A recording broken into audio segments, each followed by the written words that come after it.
యేసు తన ప్రాణం పోతున్న స్థితిలో కూడా తన తల్లి భవిష్యత్తు గురించి ఆందోళన చెందారు. తల్లిదండ్రులను గౌరవించడం మన బాధ్యత. ప్రార్థన.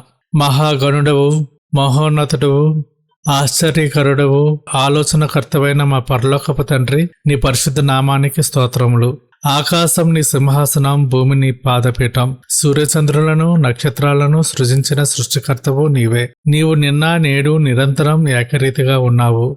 ప్రభువా, మా వ్యక్తిగత జీవితాల్లో ఉన్న అవసరాలను నీ పాదాల చెంత పెడుతున్నాము. మాకు ఉన్న ఆరోగ్య సమస్యల నుండి సంపూర్ణ విడుదలనివ్వండి. మా కుటుంబాలలో శాంతిని, ఐక్యతను దయచేయండి. భార్యాభర్తల మధ్య, తల్లిదండ్రుల పిల్లల మధ్య ఉన్న విభేదాలను తొలగించండి. భవిష్యత్తు గురించిన మాకున్న భయాలను తొలగించి నీపై బలమైన విశ్వాసంతో ముందుకు సాగేలా ధైర్యాన్ని ఇవ్వండి. మా కుటుంబ సభ్యులందరికీ రక్షణ భాగ్యం ప్రసాదించండి. ప్రభువా, ఈ వాక్యం ద్వారా మాతో మాట్లాడినందుకు వందనాలు. మేము మీ బాధ్యతలను సరైన రీతిలో నెరవేర్చేలా సహాయం చేయండి. మా చుట్టూ ఉన్న వారిని ప్రేమించే హృదయాన్ని ఇవ్వండి. ఈ ప్రార్థనలో మాతో పాలు పంచుకున్న ప్రతి ఒక్కరిని దీవించండి. వారి అవసరాలన్నీ తీర్చి నీ అద్భుత కార్యాలతో వారి జీవితాలను నింపండి. యేసుక్రీస్తు అతి పరిశుద్ధ నామంలో ప్రార్థిస్తున్నాము తండ్రి. ఆమేన్.